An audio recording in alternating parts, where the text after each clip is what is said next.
Invitamos al próximo panel, proyecto de ley de actualización de créditos laborales, doctor Jorge Zamoglián, doctor Ignacio Castiglione, los invitamos a integrar el panel.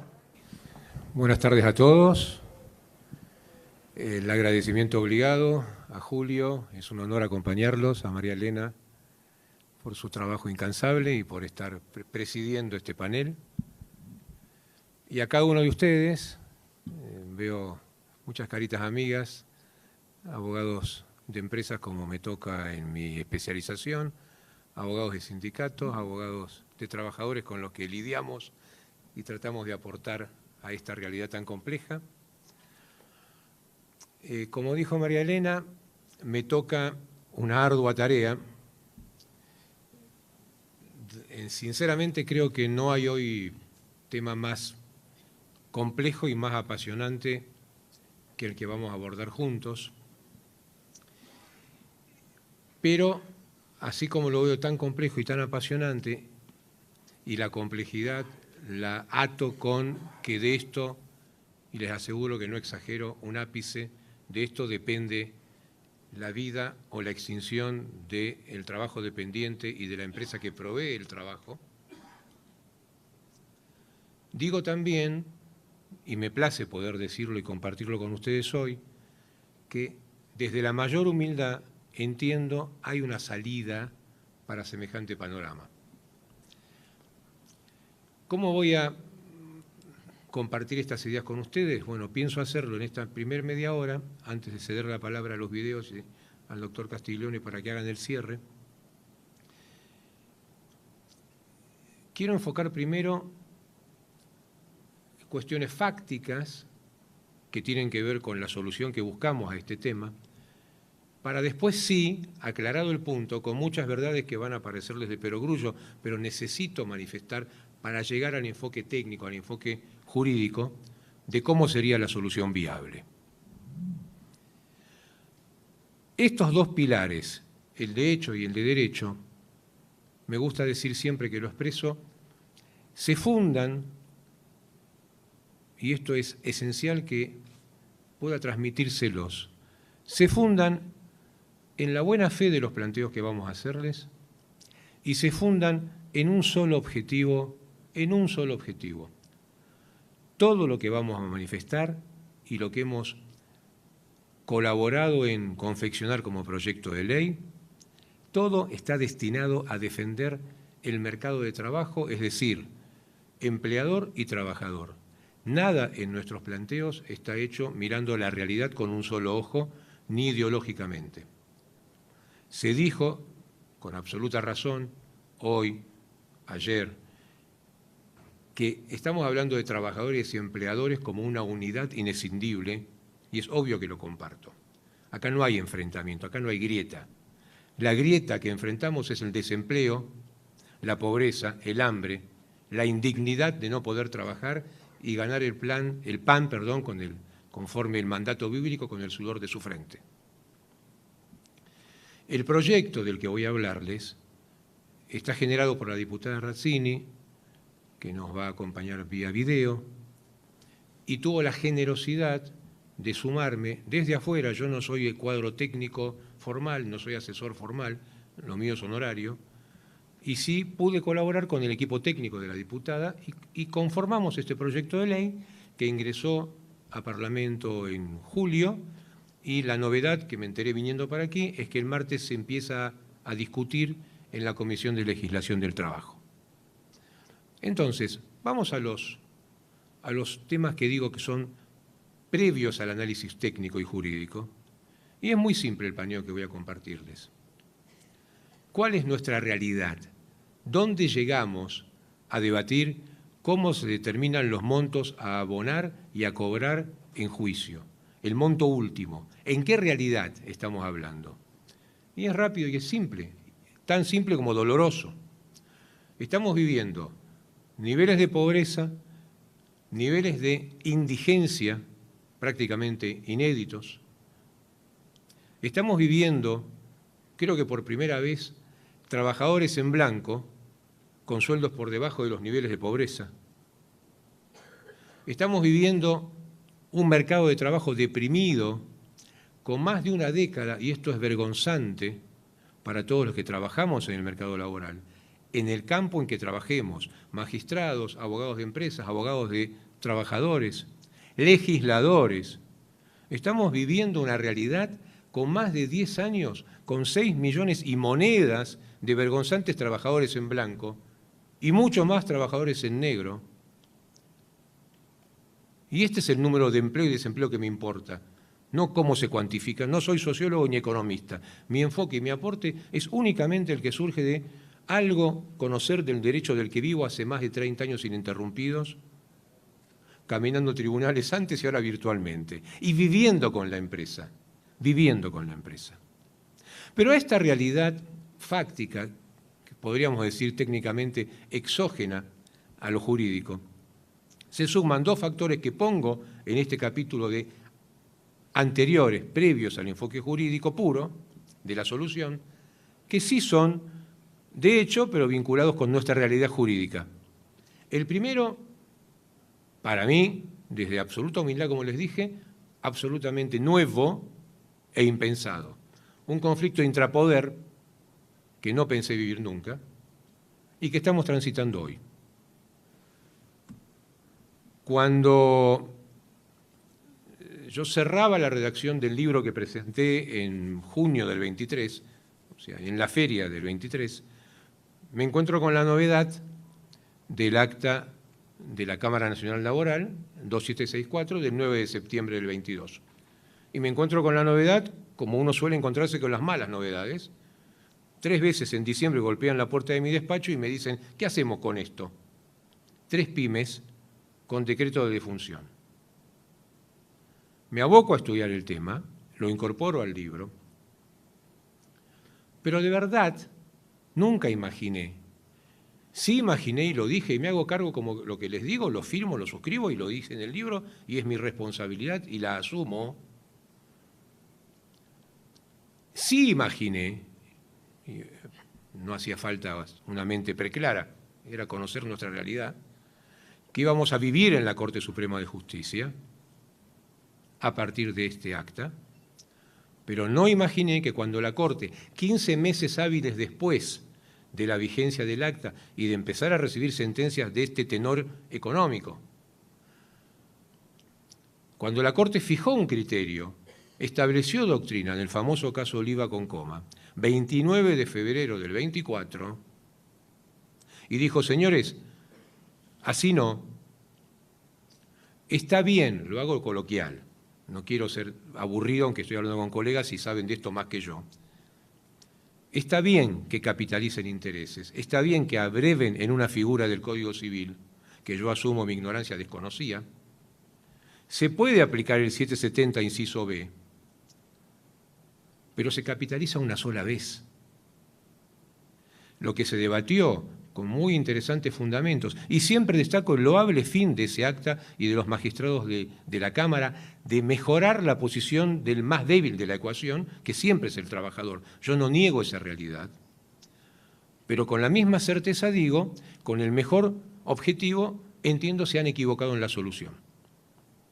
Entonces, no imaginaba que con esa claridad de ese fallo, 13 días después, en tiempos nuestros laboralistas, jurídicos y procesales, es un suspiro, la Cámara resuelve en la forma, acatando la opinión de la Corte y modificando un sistema por otro, que era, lo digo en los cursos para empresas, era cambiar el modo de ajusticiamiento, pero era seguir matando al condenado, que es el que tiene que pagar. Porque todos sabíamos que el ser no era una tasa. Van a ver en la parte jurídica, cuando lo explico, se le dio carácter entonces de tasa conforme el artículo 768 antes no tratado a fondo, el inciso C, tasa fijada por el Banco Central. Rápidamente también, ahí fue, digo, el primer enfrentamiento de la Cámara con el mandato implícito de una doctrina fijada por la Corte Suprema. 13 días después pasó esto, y 5 meses después, también rápido para los tiempos de la Corte, La Corte vuelve a decir en la cuadra con DirecTV, este tampoco es el camino. Y ahí es más interesante para un abordaje técnico detallado. Pueden abrevar en el libro para lo anterior. En el derecho sale una nota para nosotros, para los colegas, muy profusa. Entiendo que a partir de la semana que viene, pero hoy lo hago muy rápido el mensaje. Sí, entendíamos entonces que la Cámara iba a terminar con esta disputa.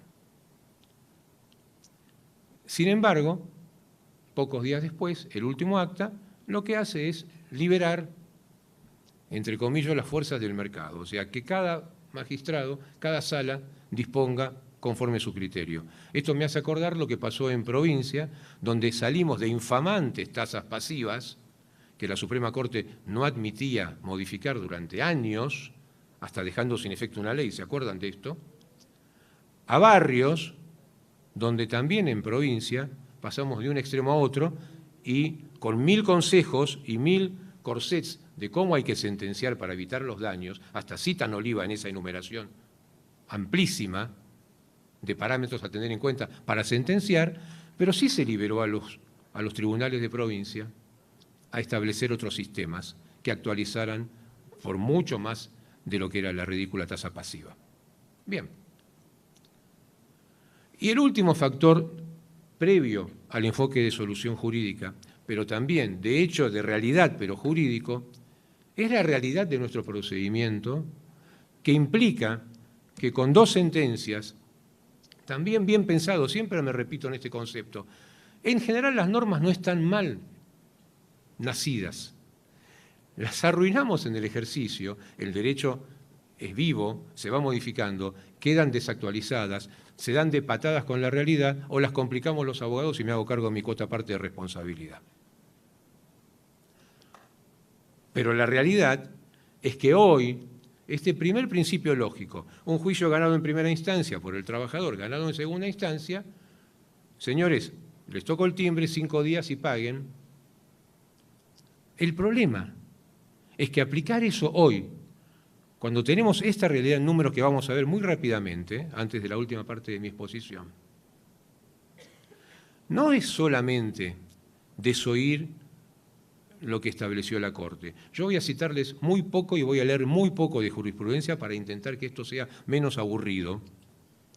Pero ustedes fíjense, en Tabacalera Sarandí contra DGI y AFIP, un caso que descubrimos vinculado con este tema donde justamente lo aplico, que es trabajar para evitar esta consecuencia de quiebre directo, que es con un expediente radicado, en general en queja, ante la Corte Suprema y esperando turno para ser tratado, y ustedes saben igual que yo que eso puede ser durante meses y meses, la ejecución toma cuerpo y la empresa se ve en riesgo de que se cobre un monto cuando jurídicamente tenemos la certeza, y no es opinable, no es un concepto porque nos conviene, tenemos la certeza, y está expresado en estos recursos, de que el monto último de condena se va a adecuar a los mandatos de la Corte. Para el caso voy a compartir con ustedes los números muy básicos derivados en un caso testigo y los números muy básicos de la cuadra de Oliva y de 2 de los casos que lleva mi oficina, que ya fueron resueltos favorablemente por la Corte en queja. Entonces, la locura que estamos viviendo es que tenemos hoy empresas en riesgo de desaparición, y no voy a decir que es lo que menos me preocupa, por Dios, pero cuando hablamos de una empresa en riesgo de desaparición, estamos hablando de 5, 20, 50, 200 trabajadores en riesgo de desempleo para que uno cobre un monto que conforme la Corte derivaría en desproporcionado, afectando derechos constitucionalmente amparados. Entonces, ¿no hay que hacer algo distinto cuando sabemos que en tiempo más esos números van a ser diametralmente menores a los que hoy tenemos en riesgo de embargo? Cuando cité que buscando jurisprudencia para pedir procesalmente la suspensión de la ejecución ante el juzgado dueño del expediente y ante la Corte dentro de la queja, nos encontramos en Tabacalera Sarandí un fallo nuevo, junio del 24, cuando se sostiene, se ha señalado que los jueces inferiores tienen el deber de conformar sus decisiones a las sentencias de este tribunal dictadas en la misma materia. Entonces, señores, queridos amigos, no es un capricho, no es mi voluntad. Esto es doctrina de la Corte, aplicada por la Corte en múltiples casos. En esa cita, en el voto de Lorenzetti, cita 13 antecedentes y otros. Entonces, Javi, ¿se podrá ver el primer esquema de números?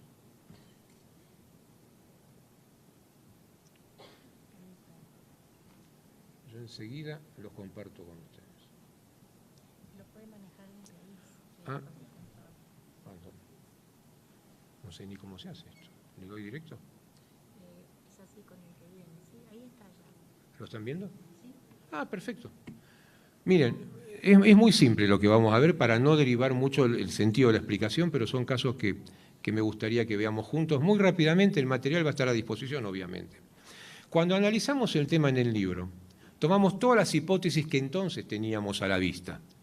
No podíamos prever hipótesis que surgieron después.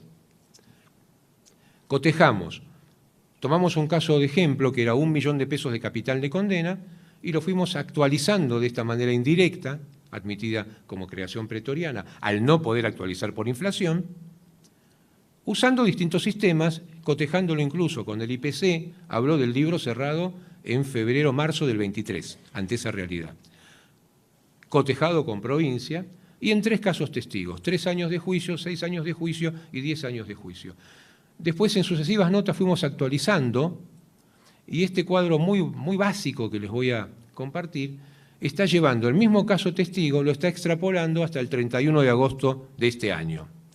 Entonces, fíjense ustedes, ese millón de pesos, además, imaginando una notificación de demanda donde se capitaliza o donde arranca la capitalización, normal, rápida, no demorada. Arrancábamos entonces de un expediente, de un despido que fuera producido el 30 de junio del 2012 y notificado el 31 de diciembre para tener desde el 2013 hasta acá periodos completos a computar. Ese millón de pesos, hoy, si este caso fuera real, con sentencia en la Corte, conforme Oliva, supera por poco los 10 millones de pesos. Y rápidamente, para ir al tema jurídico del proyecto, ¿en qué números estamos si aplicamos el primer sistema de capitalización anual del acta de septiembre del 22? 288 millones superando. Si aplicáramos el SER generado después, en marzo de este año, 260 millones. Si aplicáramos lo que hoy estamos viendo en distintas salas, que es el IPC más 3 y el IPC más 6, 108 el más 3, 136 si fuera más el 6. Y con el RIPTE más el 3 tenemos 206 millones de pesos. ¿Pasamos a la otra? Sí. Y en esta, con autorización de estos 2 clientes, otra novedad que voy a compartir con ustedes, no llegué a hablarlo, así que lo voy a hacer más genérico. Acá les muestro, insisto, son gráficos para ser gráfico, para tratar de clarificar la realidad que defiendo. Se van a acordar, tanto en Oliva como en La Cuadra, la Corte explica la gravedad de los números a los que los sistemas utilizados, el SER en el segundo, la capitalización anual periódica en el primero, usa el porcentual de incremento del capital de condena. Y fíjense, cuando vimos Oliva, la Corte estableció que esos números que revirtió implicaban un 7.745,3% de incremento. Cuando vimos La Cuadra, 19.800 y pico % de incremento. Yo voy a compartir con ustedes dos casos que les cité al pasar, donde trabajamos como abogados y ya fueron resueltos por la Corte en queja. Los dos con la particularidad, a los que litigan les habrá pasado, que las salas intervinientes establecieron un sistema de actualización indirecta y un sistema alternativo, más o menos la frase usual era si el resultado fuera excesivo. En Guevara con Eseca, resuelto con otros 4 casos en la carátula Gáñez, el capital de condena de 1.000.000 menos de 200.000 pesos, en el concepto normal del acta 2764 tenía un incremento de más del 11.000%. Y en el sistema alternativo, que imaginamos inocentemente que iba a morigerar la condena y quizás se pudiera pagar, la aplicación en ese caso del mecanismo, aquí está, del RIPTE, incrementaba el porcentual de suba del 11.000 al 12.400 y monedas por ciento. En el otro caso ya resuelto, montos menores, 1.400.000, el primer monto de condena implicaba un incremento del 13.000% y el último, ahí era menor, un poco menos del 6.000%. Entonces, planteado, ¿por qué digo que es la realidad más compleja que me ha tocado enfrentar como asesor empresario? Quiero explicarles cuáles son los fundamentos, ahora sí técnicos, de la solución que entendemos viable para discutir, para debatir, donde se tiene que debatir, que es en el Congreso Nacional. ¿En qué se basa nuestro armado técnico de este proyecto de ley? Se basa en el respeto de la Constitución Nacional,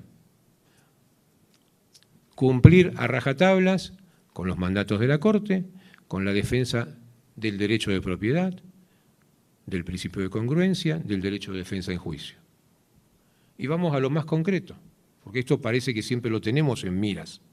Aquí lo cumplimos con este proyecto. Hoy no se está cumpliendo. La Corte dice que así se está infringiendo. No lo digo yo, no es mi opinión. En el libro era mi opinión. En ese contexto, yo sostenía que debía mantenerse la tasa activa en ese contexto y no aceptaba la capitalización civil en el fuero laboral. Eso sostuve en el libro, en ese contexto de tasas activas de las que veníamos aquí y tasas bajísimas pasivas en provincia. Hoy mi postura no es esa. El proyecto, y ya les spoileo el final, el proyecto es básicamente, conceptualmente, hacer ley la doctrina nacida en Oliva con Coma. No es mi primer postura, es sostener hoy por ley la postura de la Corte Suprema de Justicia. Admitir la capitalización, pero por única vez, con un matiz que ahora les voy a explicar, que va a estar a discusión en el Congreso Nacional. Entonces, segundo mandato que nos hemos fijado. Ya dijimos, cumplimos con la Constitución, cumplimos con el Código Civil, nuevo Código Civil y Comercial. Lo referí antes al pasar. Cuando en el acta de septiembre 22, los magistrados, con ese fin que dije loable, nos sorprenden, abrevando en el 770 inciso B, me sorprende a mí ahora, cuando estudié el tema, ver que omitieron, no otro plexo normativo, omitieron 2 artículos más arriba.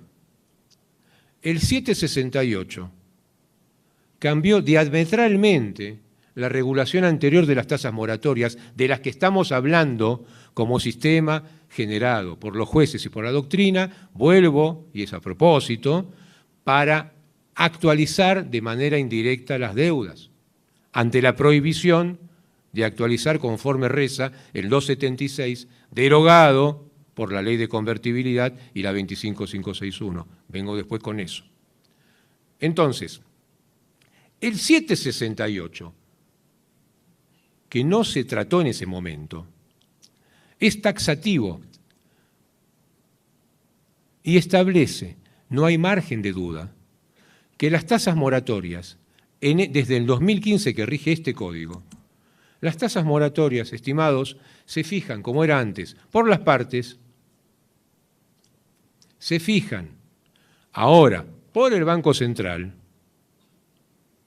o se fijan por ley. Acá estamos. Lo que vamos a hacer es fijarlo por ley. Porque además, y para poder mirarles a la cara y que crean los que no me conocen que la intención de buena fe y de coherencia es de verdad, no defendemos con la diputada y su equipo el sistema que ahora existe, porque antes no había tasas fijadas a este efecto por el Banco Central. Nos parecen esas tasas inaceptables para ajustar un crédito en la situación actual. O sea, tasas de ese nivel no llegan a alcanzar el nivel que pretendemos a través de la tasa activa.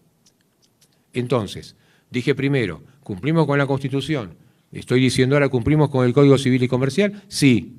La única manera legal, constitucional, de establecer intereses moratorios no establecidos por las partes, si no queremos abrevar en los establecidos ahora por el Banco Central, que son bajísimos, es de establecerlos por ley. Otra norma del Código Civil que la refrendamos en el proyecto de ley, como guía expresa a los magistrados, el 771. Ese sí está citado.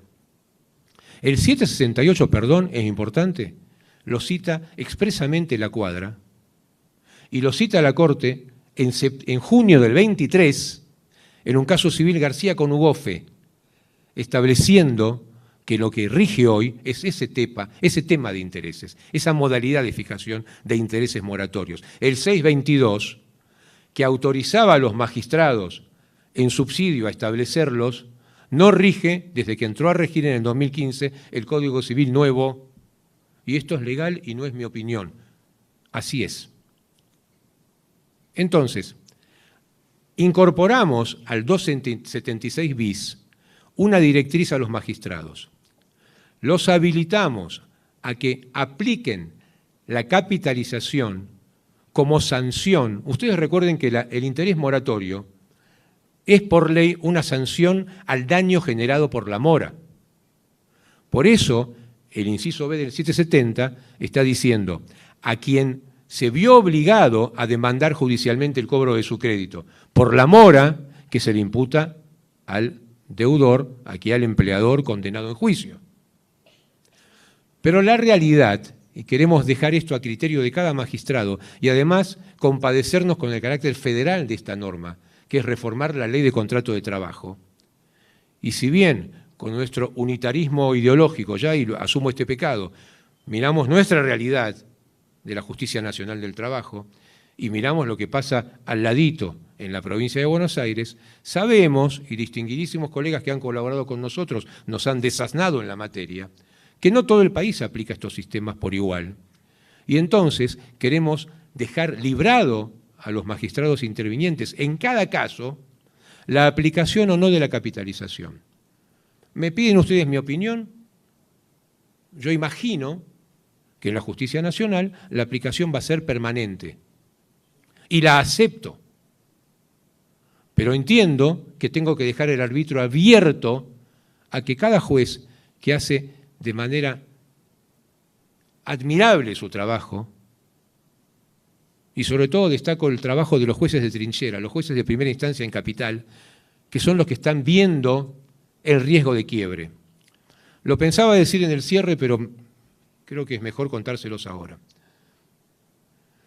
No hay manera de evitar recorrer juzgados hoy para pedir clemencia y que busquen alguna solución, audiencia conciliatoria, suspensión, caución, algo para evitar que la gente se quede en la calle cuando avanza la ejecución y la Corte no resuelve. No hay manera. Para terminar eso, queremos que lo justo es que los jueces diferencien, porque una cosa es el empleador que despide sin causa y no paga, y otra cosa el que se ve obligado, por ejemplo, a demorar 4 años un juicio con una causa discutible porque 3 años los insumió la pandemia. o que no puede pagar porque nos ha pasado un 248 con 3 supuestos herederos y estamos esperando años que el juzgado nos habilite a quién pagarle. Entonces, para cerrar, el otro concepto esencial. Cumplimos con la 23.928 y con la 25.561. Y cumplimos con la jurisprudencia de la Corte Suprema de Justicia de la Nación. Sintetizo, el proyecto respeta el Código Civil, la Constitución Nacional, respetamos a rajatablas los criterios manejados por la Corte Suprema, históricos en cuanto a determinar que no se pueden aplicar mecanismos de indexación abiertos o encubiertos. Los mismos jueces que hacen ese sesudo trabajo con un fin que digo, para mí erróneo, pero con fundamentos, explican pros y contras de la capitalización que aprobaron en septiembre 22, nos dan argumentos para sostener tanto la necesidad, lo dice por ejemplo la doctora Vázquez y lo apoya Alejandro Perugini, de cuya alocución disfrutamos hoy, que la tasa, que hay que prever un mecanismo de limitación de los efectos por el 771, como ha pasado con el plenario Zamudio. Y en el caso de la depreciación monetaria, sin leérselos, los mismos magistrados en ese acta lo han establecido. Quería aprovechar esta oportunidad para contarles que yo soy empresaria, además de ser diputada de la Nación, soy una empresaria rosarina que decidió meterse en política para pelear por las pymes, para pelear por el desarrollo productivo de Argentina, y la verdad es que en eso es en lo que queremos trabajar. Anhelamos que este proyecto vea la luz porque pensamos que va a ser una manera de traer soluciones concretas a los juicios laborales en Argentina, que le va a dar certezas a quienes quieren invertir, que le va a traer la posibilidad a una persona que está haciendo un juicio laboral de poder cobrarlo de una manera más concreta.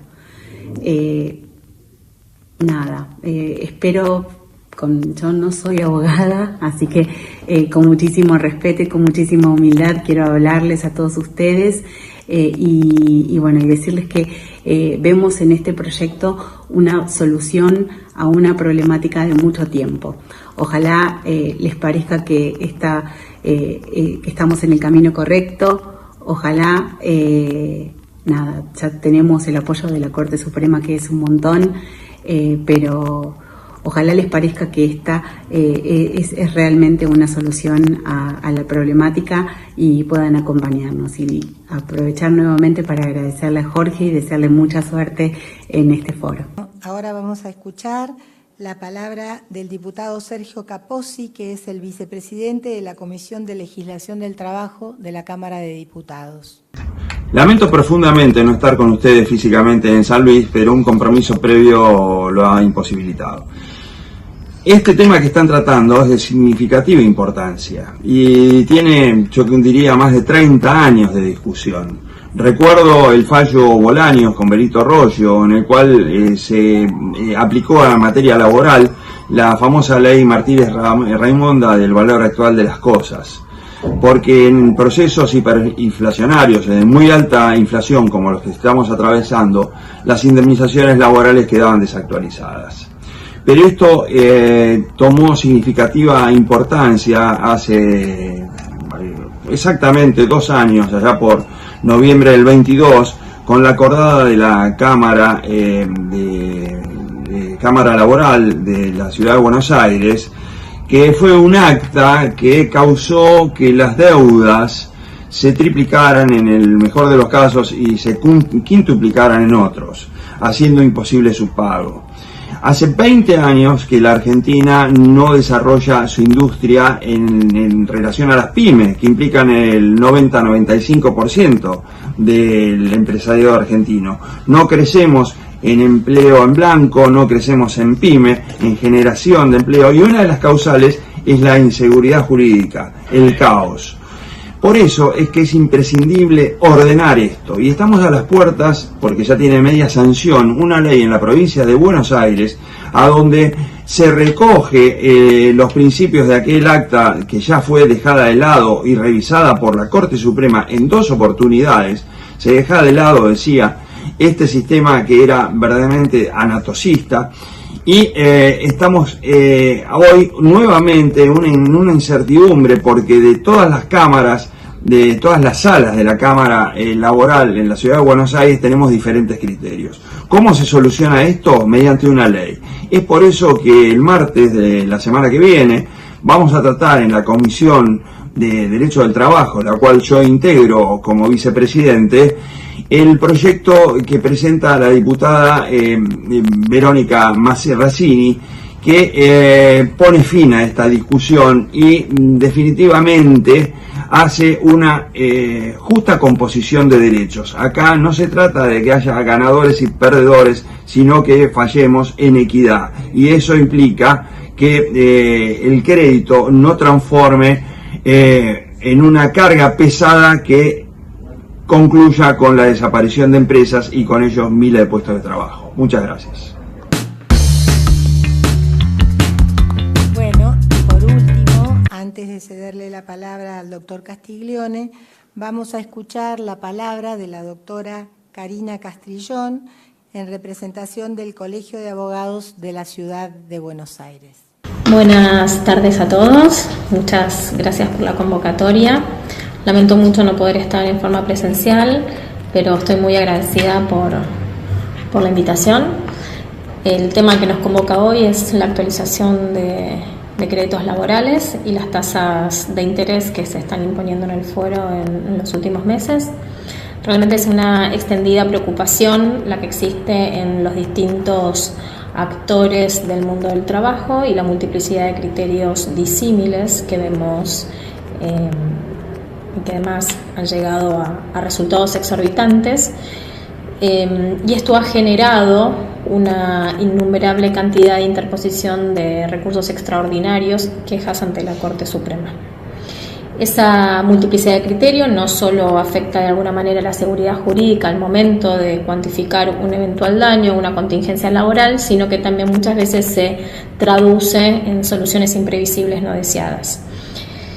Voy a hacer referencia a los 2 fallos de la Corte reciente en esta materia. No me voy a adentrar en los detalles porque seguramente ustedes los están conversando en el Congreso, pero sí me parece importante primero destacar en el fallo Oliva, que define que la capitalización periódica y sucesiva del método de actualización de intereses que se ordenó derivó en resultados económicos desproporcionados y carentes de respaldo legal. En este mismo fallo se destaca que el acta que implementa o la tasa que se implementa no encuentra sustento en las disposiciones del Código Civil y Comercial, y por otro lado también de alguna manera deja en claro que sus excepciones son limitadas, taxativas y de interpretación restrictiva. Dicho esto, posteriormente surge de la Cámara Laboral el Acta 2783, que luego fue dejada sin efecto por la misma Cámara como consecuencia del fallo La Cuadra de la Corte Suprema. Este fallo determina que este nuevo criterio implementado por esta acta o este criterio de reajuste tampoco encuentra sustento en los criterios del Código Civil y Comercial, y me voy a voy a resaltar uno de los párrafos del fallo que determina que el artículo 768 del Código Civil impone 3 criterios para los intereses moratorios. Por un lado es el acuerdo de partes, por otro lado la ley especial y por último y en subsidio una reglamentación del Banco Central. Hoy en la actualidad no tenemos ninguna de estos 3 sistemas aplicables, por lo cual nos queda decir que un proyecto de ley que regule una tasa de interés en los términos del artículo 768 del Código Civil, enmarcado con los criterios actuales de la jurisprudencia y la doctrina sobre actualización de créditos laborales, es una iniciativa que merece su tratamiento y un debate necesario en conjunto. Creo que es una oportunidad para encontrar un análisis o un criterio unificado y debemos pensar en su caso en un sistema jurídico que esté basado en lo económico y en lo productivo, que también sea sustentable éticamente y por otro lado sostenible en el tiempo, de tal manera que genere previsibilidad en el empleo. Muchas gracias a todos. Y finalmente, el cierre de este panel, esta vez lo tuvimos integrando un panel hoy a la mañana, el doctor Ignacio Castiglione, por esta vez lo va a hacer en representación de la Cámara de Sociedades. Doctor Castiglione. Muchas gracias. Buenas tardes de nuevo. Bueno, como dijeron, en esta ocasión vengo en representación de la Cámara de Sociedades. Es una entidad empresarial que nuclea empresas muy heterogéneas. Hay pequeñas empresas, micropymes, estudios jurídicos, medianas y grandes empresas. Pero todas hoy, en esta realidad que vivimos, comparten una profunda preocupación por la situación que se generan por la actualización de los créditos laborales y sentencias realmente que resultan impagables. ¿Cómo llegamos a esto? Licuación de los créditos de los trabajadores durante mucho tiempo, una solución pendular, es decir, que nos llevó al otro extremo, que fue de alguna manera determinada por la Cámara Nacional del Trabajo mediante las actas que ya se comentaron. Y finalmente la intervención de la Corte, lo cual nos genera una situación de total incertidumbre, que es lo que queremos de alguna manera solucionar. Esto, el origen del problema también es exógeno, como dijo Jorge. La inflación es el problema de muchas de las cuestiones que nos afectan en el país. No es un tema laboral, claramente, pero sí tenemos que buscar respuestas de mediano y largo plazo que permitan lograr un equilibrio en el cual los trabajadores cobren sus sentencias con una actualización razonable, pero también puedan cobrar las sentencias. No lleguen al final del juicio y que las empresas quiebren o desaparezcan, porque tampoco sirve al sector trabajador, a la parte actora, tener una linda sentencia que después no pueden ejecutar. Las empresas hoy están sufriendo, y miren, había preparado algunos temas para comentar, pero los videos y el doctor ya lo explicaron, por lo tanto no tiene sentido que lo repita, pero sí, por ejemplo, hace media hora antes de entrar ahora a este panel, me llega desde el estudio una liquidación de un caso que fue iniciado, la demanda iniciada en el 2016, el monto de condena son 3 millones de pesos, y la actualización que se aplica nos lleva a una sentencia de 350 millones de pesos. Realmente no es razonable, es exorbitante el monto que arroja, no resiste la realidad económica a pagar una sentencia así. El término de realidad económica lo tenemos que considerar. ¿Por qué? Supongamos que comparamos la evolución salarial del año pasado del sector privado en Argentina, perdió un 30% contra la inflación. Y en los juicios laborales estamos aplicando índices, o no son índices, en realidad son coeficientes o una indexación que supera la inflación que hemos tenido en el país. Por lo tanto, no condice con la realidad económica que vivimos todos. Otro elemento particular de este juicio que comento, que lo estuvimos analizando con uno de mis colegas que trabaja conmigo en el estudio, es que este juicio tuvo una inactividad procesal de 4 años y 3 meses. O sea, hubo una demora en el dictado de la sentencia de primera instancia de aproximadamente 2 años. En Cámara también estuvo cerca de 2 años y tenemos el periodo de inactividad de la pandemia, que fueron creo que 7, 8 meses. Por lo tanto, en un juicio de aproximadamente 8 años, 4 años y medio, el juicio estuvo sin actividad procesal. Y acá tenemos que ser claros, el juicio laboral es de impulso de oficio, no existe en esto de las chicanas procesales que pueden iniciar o realizar la parte actora o la parte demandada para alargar o acortar los procesos, porque en un periodo donde está el expediente de dictar sentencia, tanto en primera como en segunda instancia, no tenemos incidencia.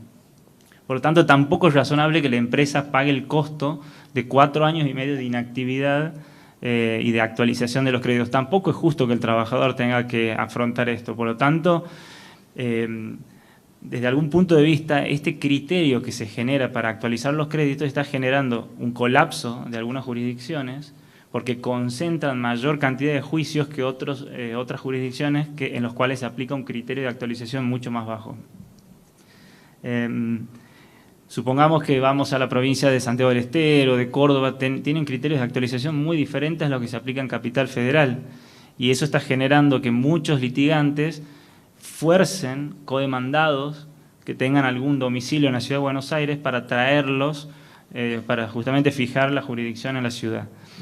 Esto obviamente también se vincula con algunos otros desvíos que tenemos, que las costas después nunca se imponen al trabajador, pero bueno, ese es otro tema que podemos discutir en otro momento.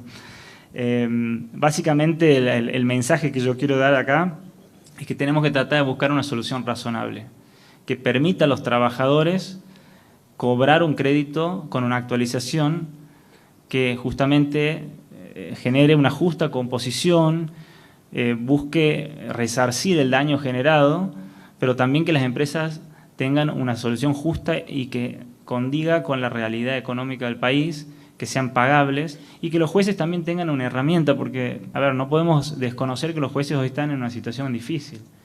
Tener que aplicar criterios que no tienen basamento legal y después están en boca de todos, en la crítica de todos, porque hay sentencias que son realmente impagables, que llevan a las empresas a la quiebra, tampoco es una situación justa para los magistrados.